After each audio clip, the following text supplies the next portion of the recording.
everybody. I keep it real on here, so it's been quite a morning because I didn't get much sleep last night because, frankly, I've been having trouble with one of my kids. I adopted 3, and we never know what's going to come of that. Their birth mother gave birth to them drug addicted and fetal alcohol syndrome, and I'm getting a little bit too real here, but that's the deal. But the youngest one, the older 2 are doing great. They're that normal puberty stage where they're starting to spread their wings because they're turning into teenagers, but that's normal and to be expected. Other than that, the only problems we've had is one has a little bit of deformity in his mouth. I'm going to have to maybe step outside because otherwise I got to yell at the dogs in the middle of this, and I don't really want to do that. They'll probably follow me out here anyway. But anyhow, so the youngest one stays up almost every night till the wee hours of the morning. Sleeps probably 3 hours a day at most. No matter what you do, no matter how much he plays, no matter how much you wear him out. He's only 9. He's always been that way since I got him when he was 2. Lying has always been an issue. He's past the stage where that is a normal thing. I caught him last night stealing out of the family pantry. So this has been going on for a while, but I caught him red-handed last night. So I have to put a lock on the door, the pantry door. He gets plenty to eat. They have food all day. They have snacks. They have food to get through. Breakfast and dinner is cooked when they're home. They can fix sandwiches. I mean, my gosh, I got teenagers and 9-year-old can fix a sandwich. With my brain injury, I'm really not supposed to cook. I do anyway, because I forget to turn off the burners and unplug things. But I do it anyway. But it's not that he's ever had to hoard food, so I don't know where that's coming from. He does sneak up, get up in the middle of the night and eat snacks.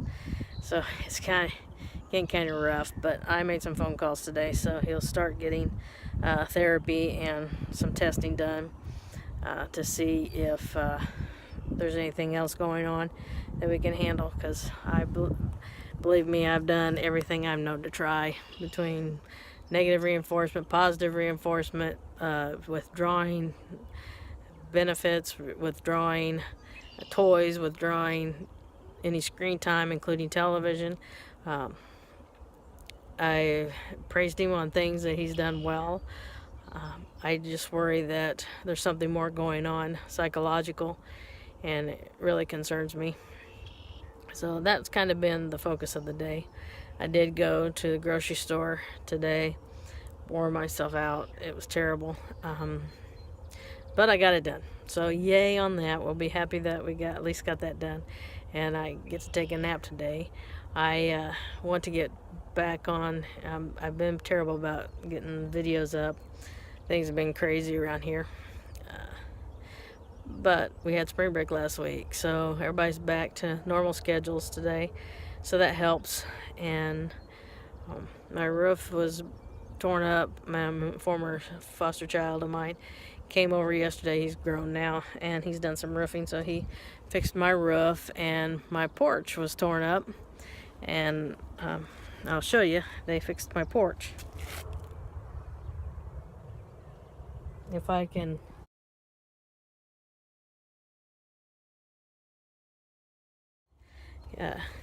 figure out how to put the picture in.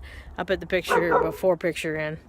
Apparently the dogs want out now, so I'm gonna let them out and go back in the house. I'll have my cool shades on though, because whenever I get in the sun, my glasses transition into sunglasses.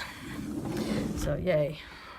Sorry, bad hair day, but oh well. I had to go get the lock, put the lock on. Put the groceries away. I am thoroughly exhausted, but fatigue is normal. It's normal anyway. But after last night and having to deal at 2:30 in the morning to 1 o'clock in the morning with the young man in the pantry trying to steal cookies. It made for a really short night. So I'm going to take a nap today and hopefully get on later. I don't want to keep this too long, but the struggle's real. And yes, we need to be happy. I'm happy that we got the groceries done, that's done. Don't have to worry about that right now. We're good for at least a week and a half, depending on how much food everybody eats. If I don't have anybody stealing food, that'll help during the night. But yes, we do give bedtime snacks before they go to bed. They get to eat something before they go to bed. So nobody's going to bed hungry. So it's purely a psychological deal. So I know in the comments, so I'm hoping to answer some questions about that before people ask. But anyway, it's just something we're going to have to deal with. Hopefully without medication, but if it takes medication, then that's what we'll do. If anybody else has this problem, it's please share with me. It's feeling kind of lonely right now because I'm a single parent and I don't know what else. I'm really don't know what else to do. So we're going to go with professional help from here on out. Let's see what else is going on. So I got my roof fixed, got my porch fixed. Yay! Because a couple of weeks ago we had a terrible windstorm and it blew shingles off the roof. One shingle. And you could stand in the garage and it was like a skylight. You could actually see the sky.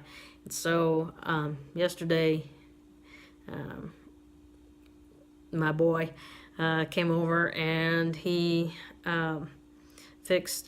had to replace 5 shingles, but when we had the house built 7 years ago, they left shingles. No.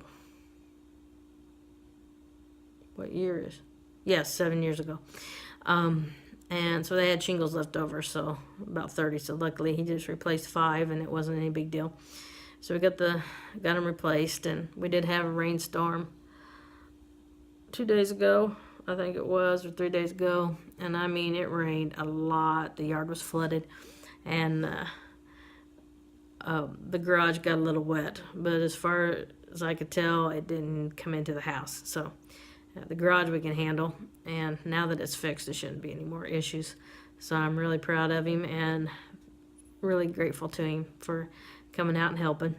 And he spent the night last night and played with the boys, and they loved having him here. So, or he came over Saturday and spent the night. Today is Monday, but he went home last night after they went to bed.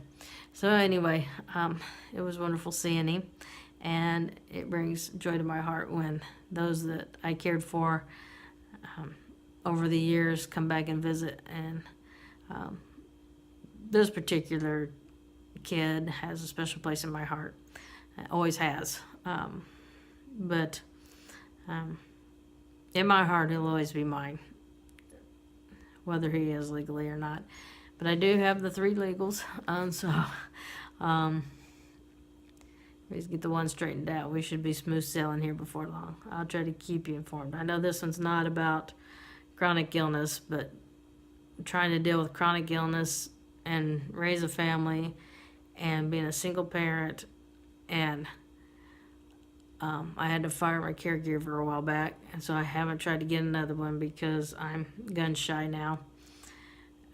It's terribly hard, and those of you with chronic illnesses understand what I'm talking about. It's really difficult. It's a chore, but the good news is that my teen and my preteen are wonderful help. They have learned a lot and are very helpful around the house. This summer I'll have one of them mowing. He's finally big enough and weighs enough to ride the lawnmower. And then, so as they get older, they can be more help, and then I'll make a decision as they start leaving the nest, or if I get worse. I do believe that I'm getting worse cognitively. My back ache all the time and pain all the time. I don't know that I've had any more TIAs. I suspect only because their days my speech is garbled and I have more weakness, but I haven't had any bad enough to do anything about. I don't bother going to the hospital anymore. It's just a personal decision. You have to decide for yourself, but I just don't see any sense of going to the hospital anymore. The last time I went to the hospital, they kept me for 2 months, and I had to go into an inpatient rehab in a nursing home, and I was there for 2 months. So they kept me for 9 weeks, 1 week in the hospital, and then 2 months in the rehab side of a nursing home. So I came home in a wheelchair and stayed in a wheelchair for a while, but eventually I got out of it. So I still have to use it sometimes on outings, but for the most part, around the house I don't use it.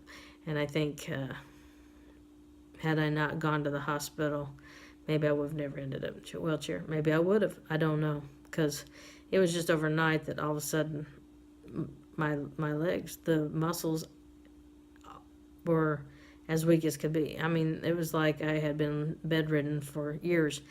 All of a sudden, there was no muscle tone in my legs, and that was a matter of overnight.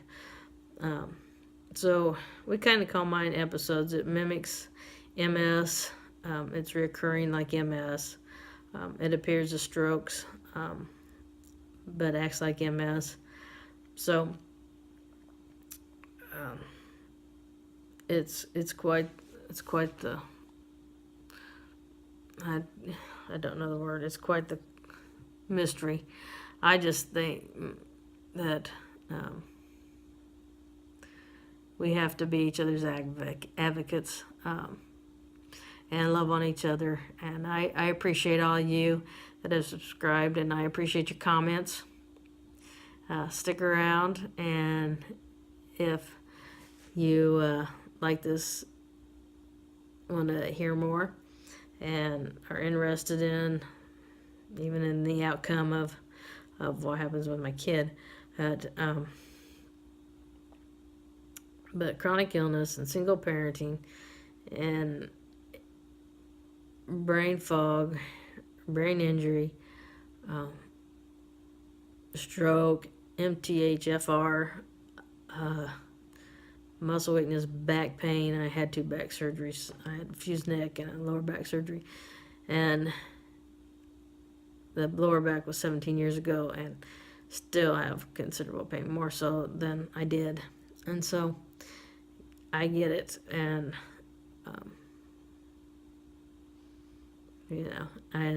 but I thank God every day for another day, and just need to stick around long enough to raise these kids and get these kids taken care of.